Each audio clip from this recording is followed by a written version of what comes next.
সন্ধ্যার পর থেকে টানা বর্ষণে চট্টগ্রামের বিভিন্ন স্থানে তৈরি হয়েছে জলজট। নিচু এলাকার রাস্তা ও বিভিন্ন গলিতে পানি জমেছে। এতে সাধারণ চলাচলে ভোগান্তি তৈরি হয়েছে।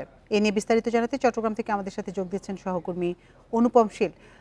অনুপম, চট্টগ্রামের কোন কোন এলাকায় জলাবদ্ধতা তৈরি হয়েছে আর ভোগান্তি জনগণের কেমন, জানাবেন আমাদের বিস্তারিত।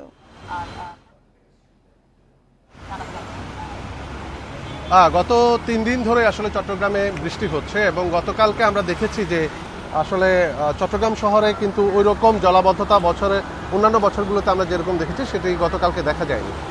এবং গতকালকে যখন আমরা আবহাওয়া অফিস থেকে খবর নিচ্ছিলাম যে দুপুর পর্যন্ত প্রায় 192 মিলিমিটার বৃষ্টি হয়েছিল, তারপরেও কিন্তু চট্টগ্রামের বিভিন্ন জায়গায় যে সমস্ত নিচু জায়গাগুলো আছে সেখানে পানি ওঠেনি। কিন্তু আজকে পরিস্থিতি আবার দেখলাম আলাদা। আজকে সন্ধ্যে 6টা পর্যন্ত আমরা আবহাওয়া অফিসের সূত্র অনুযায়ী প্রায় 82 মিলিমিটার বৃষ্টি হয়েছে। কিন্তু এই 82 মিলিমিটার বৃষ্টিতে আমরা এখন কাতালগঞ্জে আছি। এখানকার এটি প্রধান সড়ক এবং এই প্রধান সড়কে এখন ইতিমধ্যে হাঁটু পানি, এবং এখানকার আশেপাশে যে গলিগুলো আছে সেখানে আর একটু নিচু সড়ক যেগুলো আছে সেখানে তো বুঝতেই পারছেন যে পানি স্বভাবতই আরো অনেক বেশি, এবং এখানকার আশেপাশে যে নিচু এলাকার বাড়িঘরগুলো আছে সেখানেও কিন্তু এখন ইতিমধ্যে পানি উঠে গেছে। তো গতকালকের পরিস্থিতি দেখে অনেকেই কিছুটা আশান্বিত হয়েছিলেন যে হয়তো এবার বর্ষায় চট্টগ্রাম জলজট বা জলাবদ্ধতা মুক্ত থাকবে। কিন্তু আজকে আবার আমাদের সেই আশা, মানে সাধারণ মানুষ বলছে যে তাদের সেই আশার ভঙ্গ হলো, এবং আজকে কিন্তু ইতোমধ্যে আমরা দেখছি যে চট্টগ্রামের নিচু এলাকাগুলো, বিশেষ করে বাকলিয়া, চকবাজার, আমরা যেখানে আছি কাতালগঞ্জ, এই ধরনের এলাকাগুলোতে কিন্তু পানি আছে।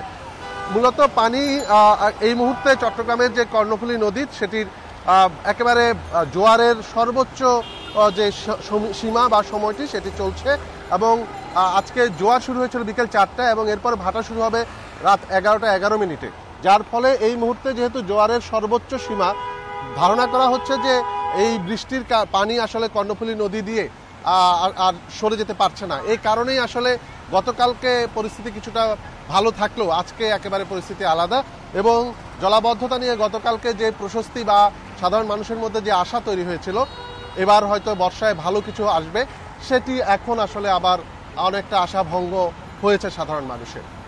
অনুপম, আরেকটি বিষয় আপনার কাছে একটু জানতে চাই যে টানা বর্ষণে পাহাড় ধসের একটা শঙ্কা থাকে, এবার পরিস্থিতি কেমন দেখেছেন? এবারও আসলে শঙ্কা আছে। আমরা দেখেছি যে ইতোমধ্যে কিন্তু খাগড়াছড়ি, রাঙামাটি বা বান্দরবান এলাকায় যে জেলা প্রশাসনের পক্ষ থেকে বা গতকালকেও বিভাগীয় কমিশনারের নেতৃত্বে যে পাহাড় ব্যবস্থাপনা কমিটি আছে সেটি একটি বৈঠক চট্টগ্রামেও হয়েছিল। কিন্তু এবারও কিন্তু শঙ্কা আছে, যেহেতু টানা বৃষ্টি হচ্ছে পাহাড় ধসের শঙ্কা আছে। কিন্তু বাস্তবতা হচ্ছে যে সেখানে যে পাহাড়ের পাদদেশে ঝুঁকিপূর্ণ বসবাসকারী যারা থাকেন তাদেরকে সরিয়ে নেওয়া বা তাদেরকে নিরাপদ স্থানে নেওয়া, তাদেরকে অন্য জায়গায় স্থানান্তর, এই বিষয়গুলো নিয়ে খুব একটা বেশি আমরা তোড়জোড় লক্ষ্য করছি না। পাহাড় ব্যবস্থাপনা কমিটি গতকালকে বৈঠক করেছেন এবং সেই বৈঠকেই আসলে সীমাবদ্ধ। আমরা এই সিদ্ধান্তগুলো বা দফায় দফায় এই বৈঠক হয়, আমরা যতটুকু ধারণা করছি যে এই বর্ষা মৌসুমেও আরও দফায় দফায় এই বৈঠক হবে। কিন্তু যখনই বৃষ্টি হয় তখনই এটি নিয়ে আলোচনা তৈরি হয়, এটি নিয়ে প্রশাসনের তোড়জোড় তৈরি হয়। কিন্তু বৃষ্টির পরে বা যখনই এই পাহাড় ধসের আশঙ্কা কিছুটা স্তীমিত হয়ে যায় তখন কিন্তু এই বিষয়টিকে ঘিরে যে আলোচনা, গবেষণা বা পরিকল্পনা যাই বলি না কেন সেটি আর মাঠে খুব একটা কার্যকর দেখা যায় না।